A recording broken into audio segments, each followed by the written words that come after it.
Previously on the punk years, the fallout from the initial detonation of punk rock had scorched itself onto the nation's skin. For 6 months max, less probably, it seemed to have total freedom in what you're able to say and the way you're able to say it. Out of that came Pretentious Moi and the Sex Pistols, and then a whole bunch of copycat wankers after us.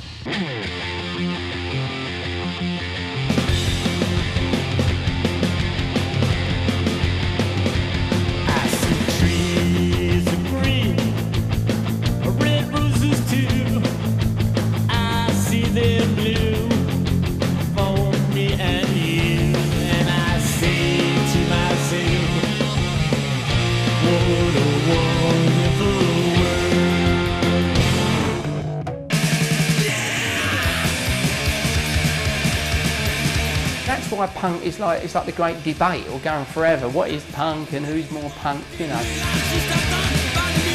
Pistols, Damned, Clash, they really were great rock and roll bands. And then there was a lot of shit.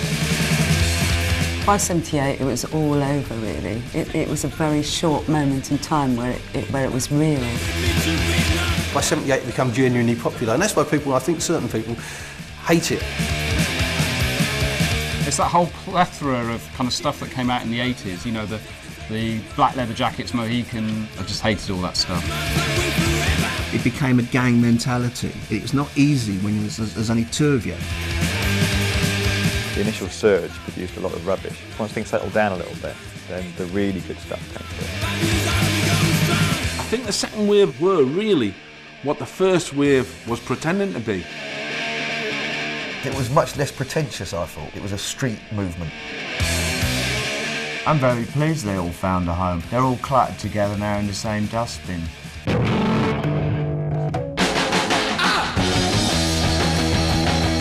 The media frenzy surrounding the Pistols inspired a generation of wannabes, threatening punk's inner elite. The bands coming in from the outside, who I think were kind of, you know, I felt were from the outside, like the Damned. I kind of liked them, you know, they were very Stooges and stuff like that, and I thought Dave Vaney had a fantastic look. I guess these things have gotta be. This rivalry thing seems to have come from managers or something like that. It didn't come from the musicians. The Damned, I mean, awful. To mess around, I got a brand new rose. Vivian said, oh, you mustn't like the Damned or you can't come in the shop, so you pretend you didn't like the Damned. Don't get too close or it'll burn your eyes. People seem to decide whether or not you were allowed to be part of it. You can come back. You almost towed the line of, you know, of being in this sort of, you know, in the circle of which, you know, Malcolm and Vivian kind of like dictated everything. I can't stop to mess around. We had Susie in the band, Cheese, who was at the time probably the most established, with obviously the Pistols, the Clash and the Damned, and you had the Stranglers coming in. I mean, they were a mature band, they were musicians, etc. The egocentric version of McLaren's Kings Road clique excluded many, including the recalcitrant Stranglers. We were considered misfits because we had a keyboard, but God forbid we were using a synthesizer with the new orthodoxy that was coming around in 76, 77. It was a kind of new kind of fundamentalism coming in, and it was just a no-no. I say they got in on the scene. I don't mean that in a sort of derogatory way. They saw the vibe and the action and the energy, and they came along. It was great fun. We played the same venues. We'd been playing to the same people, converting lots of people to a general cause. The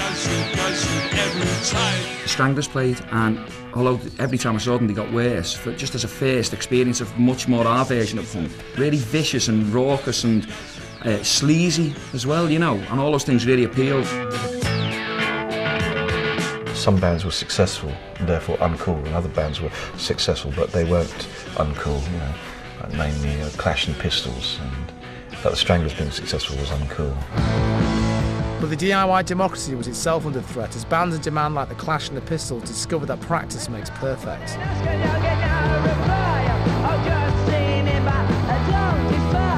I think punk started to run out of steam because it had just been going long enough and things had been said, and the bands had started to become kind of what they were talking against, which is professional and, you know, earning money and everything. But I think the thing that really knocked it on the head was Thatcher getting in and the whole change in attitude towards capitalism.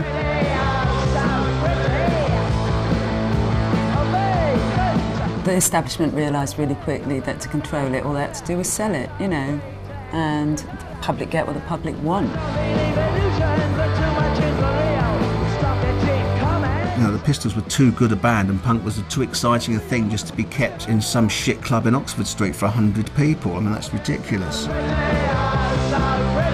It's too easy to say that punk died on January 14, 78 when the Pistols split. But after that, the Buzzcocks became more poppy, the Clash became more rock and roll, and heaven knows what happened to the Damned. The Pistols had split up, for instance. The Clash were touring in America, they had sort of gone away. But it was starting to disintegrate.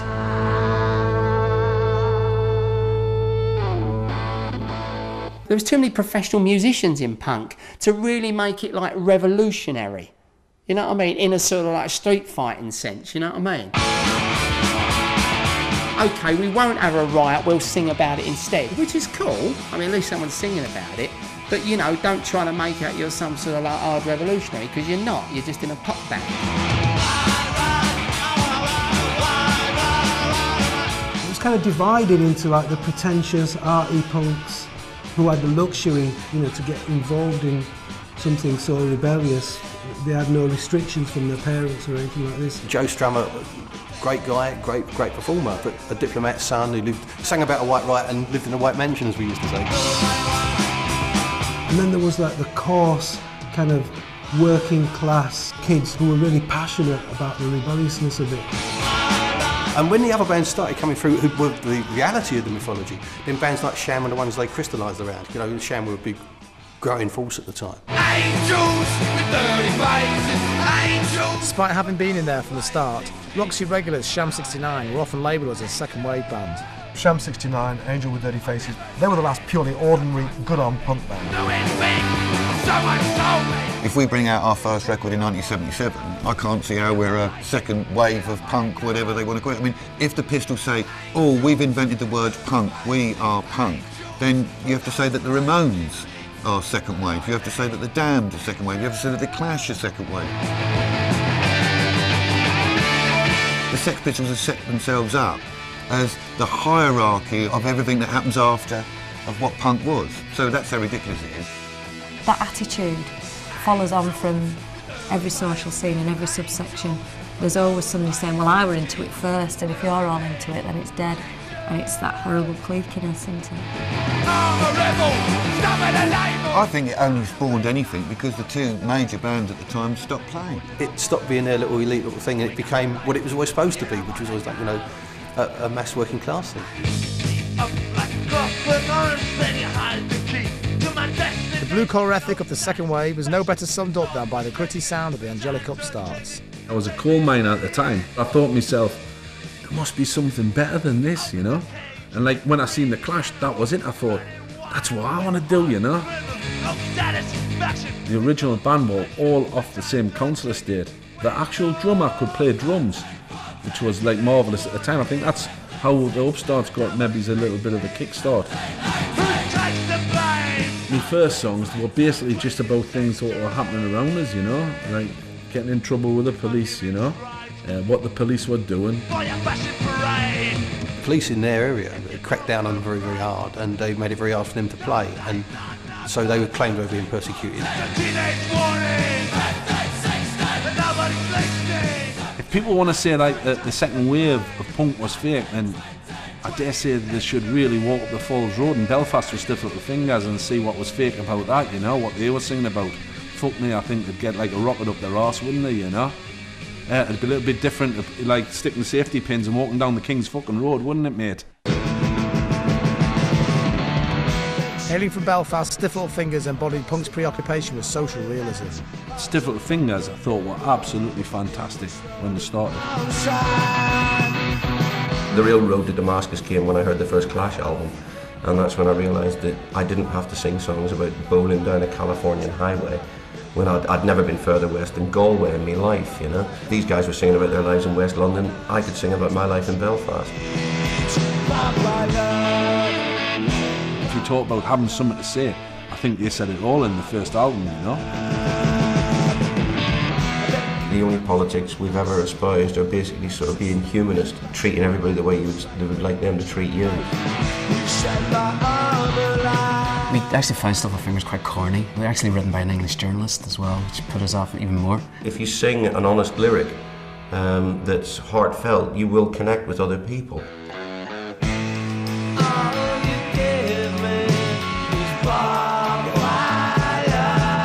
thought if you're going to do anything with the Troubles, it needed to be a bit more intelligent, more subtle. I mean, they were a good band as well, don't get me wrong. They have some great songs, but we steer clear of that. As punk spread out to the suburbs, you were getting another generation, a fresh burst of energy, and there were fantastic bands coming along, like the Members and the Ruts. At the forefront of the second wave were the riotous Ruts, led by the tragedy-in-waiting Malcolm Owen. Bands like what you would describe as the second wave, I thought the Ruts were a fantastic band, you know? You'll burn the streets, you'll burn the ghetto. The Ruts were, again, a tremendously exciting band. They played mostly Rock Against Racism gigs at the time.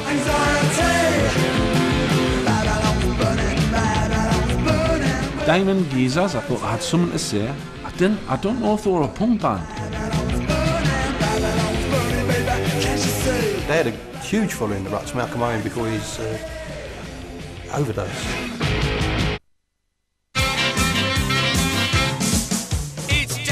Taking the punk spirit and mixing it with reggae rhythms came the ska-inspired two-tone bands. You had two-tone starting to really emerge, Madness. All of those bands were coming through. They couldn't seem to put a foot wrong. The whole two-tone movement was, I suppose, what happens when you bring conscious music from the Caribbean together with British punk. Punk was still around, but I mean all the bands that were ever going to kind of make it had made it by that time. The biggest band around at that time would have been The Clash, and that's how the Specials had started making their kind of music. They were supporting The Clash. This time was coming out of those times. The Specials just done punk music in a ska style, didn't they? But to me, they were still a punk band. Punk was like a watershed. It cleared the decks of everything that had gone before, and it also planted the seed that anyone can do what they want.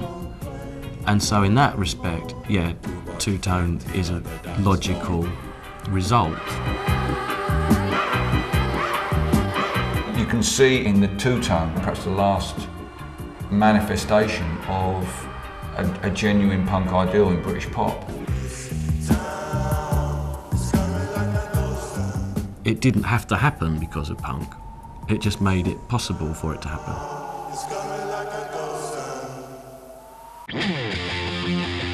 Coming up after the break, punk goes street and takes an agitated and aggressive turn.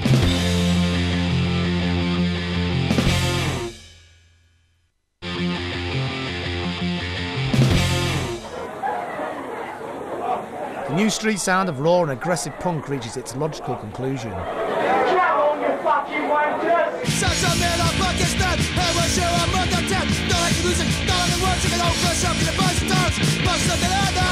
The real punk bands came a couple of years later. The bands we all hated, like the Exploited and, you know, all those nasty people, those nasty working class people that, you know, have all got like convictions and all that and been in trouble with the police, and they're from like out of London and all that. They're all a bit nasty, but they, in a way, they were the real punk bands. Exploited did Top of the Pops, which is the most bizarre thing ever. I can still see Kid Jensen's face. He looked like he'd been taken to Auschwitz and shown around. Here we have the Exploited at number 17 and Dead Cities, and then... New band, they're called The Exploited. This is Dead City!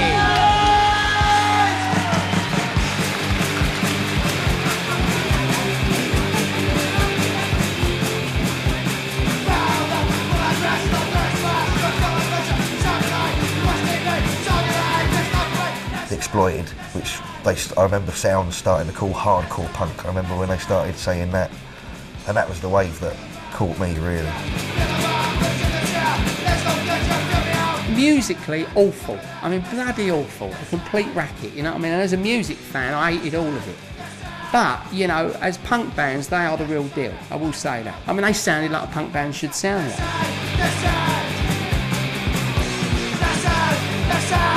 Exploited were very good when they first started. Mohawks in Edinburgh, that was hard. I applaud them. But I don't applaud the people that jumped on their bandwagon.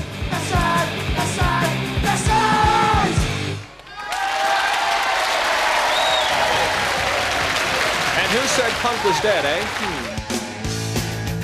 Certainly not those bands adopting the attitude and style of the second wave of punk, inspiring a recognisable uniformity among their fans.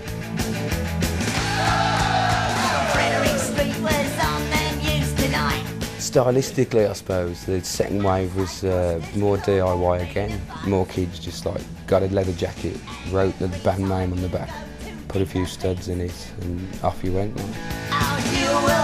We were making jokes about punks who had leather jackets, who had written Exploited, Punk's Not Dead, stuff like that. I think the message, Punk's Not Dead, was, okay, if you have to say it like that, it's dead. Suddenly, everyone was wearing leather jackets and everybody was forming half-assed bands that had nothing really to say.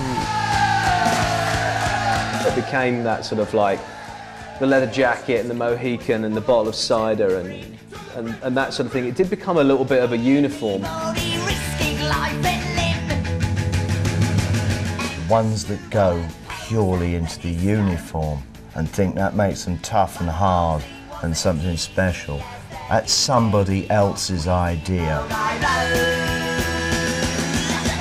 Teenagers are rebellious by their very nature. But, you know, sucking your cheeks in, standing on the street corner and quite the same as actually doing something. If that's what you were doing it wrong. On its bike and looking for legions, punk was leaving the London snobbery and spreading like a virus through the regions with a harsher hardcore sound embodied in bands like GBH.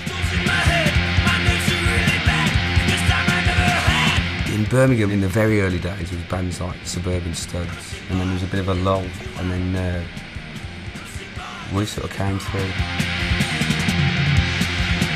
Punk was influential in like the northern towns and the suburbs, right up to 79. In the provinces, certainly, I think what it became a more violent situation. Musically, the second wave was probably a lot harder and more on the sort of street level. The first one was kind of people in their 20s. The second wave of punk was more teenagers. It was more kind of raucous. The people in the bands were the audience of the first wave of punk bands. Thought, that looks easy, we can do that. Not quite as original because everybody was copying other bands. I mean, there were great bands that came out of the first wave, like The Clash, which was brilliant songwriters. All generations look down on others, don't they, in some way, and in other ways they kind of envy them because they're younger and they're fresher and they're doing something that you used to do. We've stuck by what we were doing then, we're still doing now. 1, 2, 3, 4, 5, 6, 1, 2, dance and go right there! Another leading line to the second wave was Charlie Harper and his UK subs, who were determined to make the music their own. All we wanted is some raw, exciting rock music, you know, and punk gave you that, and it was just stripped down, no bullshit music. In our audience, we had like bikers, mods, punk rockers, college kids, they all kind of learnt to get on.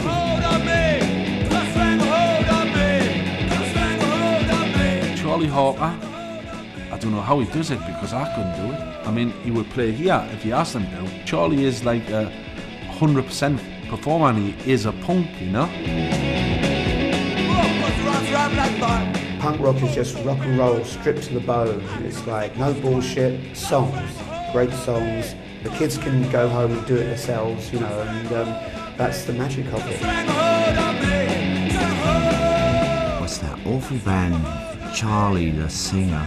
Go fast, 1,000 mile an hour, It's unbearable to me, that. Every song starts by going 1, 2, 3, 4, and then it goes da, and that killed it. If you can't play, speed won't cover that up. It was punk by numbers, you know, all you had to do was dye your hair and wear an awful t-shirt and just shout for 3 minutes. Everybody knows you haven't had eons of time with piano lessons and vocal coaches, so tell it as it is. At the epicentre of influence as usual were the anarcho-punk outfit Crass. Crass was the mainstay of that second wave in the sense that I think We drew a lot of like-minded people together, and I think they really attempted to try and share a lot of information. Our first early gigs were with Charlie Harper from the Subs at the other side of the river in Putney, at the end of the King's Road, in an empty pub, whilst the Pistols were still flaunting up and down King's Road, you know, selling Vivian Westwoods to Margaret Thatcher if she wanted to buy them. We were actually getting on with the job, and that's where it was born, you know, it wasn't born in the King's Road. Crass I don't know much about, they go on and on and on. There's too much of it and it all sounds exactly the same. Whether or not the Pistols were just absolute puppets, which I certainly believe they were largely, complete crapheads from the start, you know, who saw, yes, this is a natural opportunity for all of us to get on stage, all of us to do our thing, all of us to sort of share our own particular picture. The Sex Pistols are completely timeless because we never ever did it to fit into a genre. Others did that after. Bands like Crass, who were very fashionable, you know, like didn't like to be unfashionable, and they kind of gave up the ghost. That's why we have longevity, and that's the bit that the rest of these dopes don't get.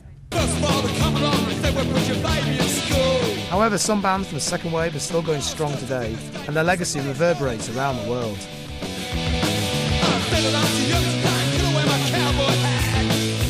In the 80s, America embraced a number of the second wave of kind of punk rock bands from over here with open arms. The UK Subs could go over there and tour, GBH could go over there and tour, and supporting them at every show, there were just legions of hungry young American punk rock bands. One of those bands supporting British punks were American legends Bad Religion.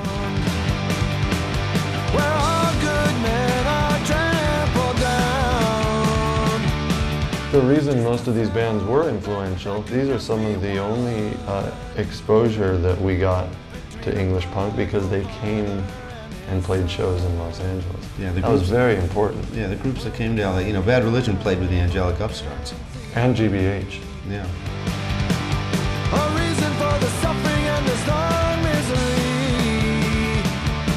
Bands that, you know, went on to become seminal in their own right. You know, Minor Threat, Black Flag, you know, Bad Brains. All these bands, you know, played with the likes of GBH.